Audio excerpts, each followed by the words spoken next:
और भाई B form वालों क्या हाल चाल। भाई मेरे से बहुत लोग बोल रहे थे क्वेश्चन बना दो। सेकंड सेम पे भी बहुत लोग बोल रहे हैं, फोर्थ सेम पे भी बहुत लोग बोल रहे हैं इंपॉर्टेंट क्वेश्चन दे दो। तो भाई फाइनली फोर्थ सेम के मिड कैम के इंपॉर्टेंट क्वेश्चन लेके आया हूँ, और भी सेकंड सेम के भी अभी अपलोड करूँगा, एंड अभी जो बाकी सब्जेक्ट के हैं फोर्थ सेम के वो भी अपलोड करूँगा। तो चलो फटाफट से देखते हैं हमारे इंपॉर्टेंट क्वेश्चन क्या क्या बनते हैं फोर्थ सेम में मिड कैम में। तो भाई यूनिट 1 में हमारे दो क्वेश्चन बहुत इंपॉर्टेंट बनते हैं। एक हमारे detail note on bio isosterism, and second है हमारा briefly discuss about drug metabolism with phase 1 and phase second pathways and factor affecting drug metabolism. देखो अभी मैं जो इस पर टिक लगाया मैंने, ये तुम्हारे क्वेश्चन बहुत इंपॉर्टेंट है। ठीक, इसको ना छोड़ के जाओ तो ज़्यादा बेहतर है। बाकी इन दोनों को नहीं भी पढ़ते हो ठीक, लेकिन कोशिश करना कि पढ़ लेना, क्योंकि पता है इवन सेम का ये है ना कि इवन सेम थोड़ा सा ऑड सेम से टफ होता है, ज़्यादा नहीं थोड़ा टफ होता है। उसमें रिपीटेड क्वेश्चन बहुत कम पूछे जाते हैं, कुछ ना कुछ नया क्वेश्चन डाल देते हैं ये लोग। तो कोशिश करना कि सारे पढ़ना, वेल एंड गुड रहेगा सारे पढ़ लोगे तो। ठीक, नहीं तो बाकी ये टिक वाला तो पढ़ के ही जाना। चलो सेकंड यूनिट पे आते हैं। देखो मैंने 3 पार्ट में डिवाइड कर दिया इसको।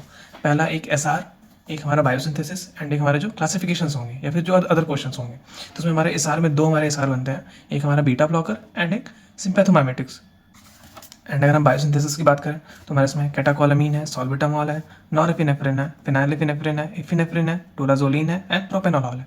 ठीक, तो इसमें हमें जो टिक वाले हैं उनकी सिंथेसिस ज़रूर से पढ़ के जाना, उनकी सिंथेसिस मत छोड़ना।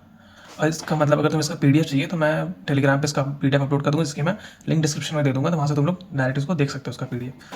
एंड अगर हम सेकंड यूनिट के अदर क्वेश्चन की बात करें तो उसमें हमारे 2 क्वेश्चन बहुत इंपॉर्टेंट बनते हैं। एक हमारा डिटेल और इनडायरेक्ट एक्टिंग सिम्पैथोमाइमेटिक्स, एंड सेकंड हमारा define adrenergic antagonist and discuss in detail about alpha adrenergic antagonist.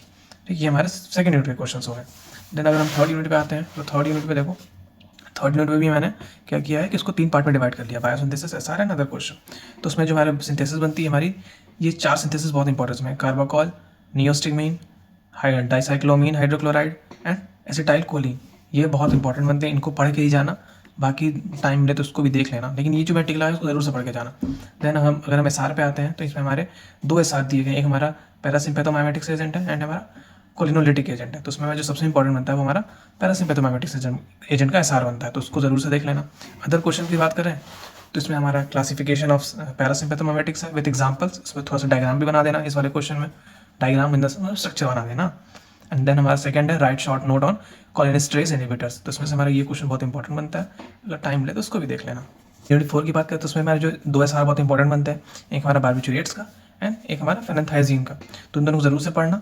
और बेंजोडाइजेपिन भी पढ़ सकते हो, बहुत सिमिलर्स हैं बार्बिचुरेट एंड बेंजोडाइजेपिन के, मतलब ईजी हैं, सिमिलर क्या बहुत ईजी है, आराम से पढ़ सकते हो। अगर बायोसिंथेसिस की बात करें तो हमारा डाइजेपाम बहुत इंपॉर्टेंट बन जाता है, इसको छोड़ना ही मत बिल्कुल भी। देन हमारा फेनिटोइन एंड बार्बिटॉल, इन तीनों को जरूर से देख लेना, मत छोड़ना, क्योंकि डाइजेपाम बहुत बार पूछा गया है, फेनिटोइन भी बहुत बार पूछा गया है। देन अगर हम बात करें क्लासिफिकेशंस की तो हमारा सेडेटिव एंड हिप्नोटिक की क्लासिफिकेशन बहुत इंपॉर्टेंट है, जरूर से पढ़ के जाना। इसके बीच में डिफरेंस जरूर से पढ़ लेना, सेडेटिव एंड हिप्नोटिक के बीच में डिफरेंस क्या है ये जरूर से पढ़ लेना। इसमें हमारा क्वेश्चन बनता है एंटी कन्वर्जन का क्लासिफिकेशन है, एंटी साइकोटिक का। तो ये हमारे एंटी कन्वर्जन भी बहुत बार पूछा गया है, तो हमारे सेडेटिव एंड हिप्नोटिक का क्लासिफिकेशन पढ़ लेना है, एंटी कन्वर्जन का।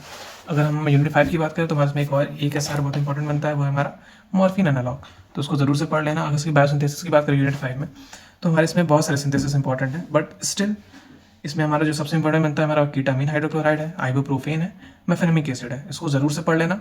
हेलोथेन भी थोड़ा छोटा सा है, इसको भी पढ़ सकते हो चाहो तो, एक एक्स्ट्रा और क्वेश्चन कर लोगे। इसमें अगर क्लासिफिकेशन की बात करें तो एक हमारी क्लासिफिकेशन है नेसेटी क्लासिफिकेशन। ठीक, तो मतलब सिलेबस में एंटी इन्फ्लामेटरी दिया है, तो उसको जरूर से पढ़ लेना, सी क्लासिफिकेशन रट लेना एकदम, क्योंकि ये बार बार पूछता है नेसेटी की डेफिनेशन, इसकी डेफिनेशन बोल रहा हूँ क्लासिफिकेशन, तो उसको जरूर से पढ़ लेना।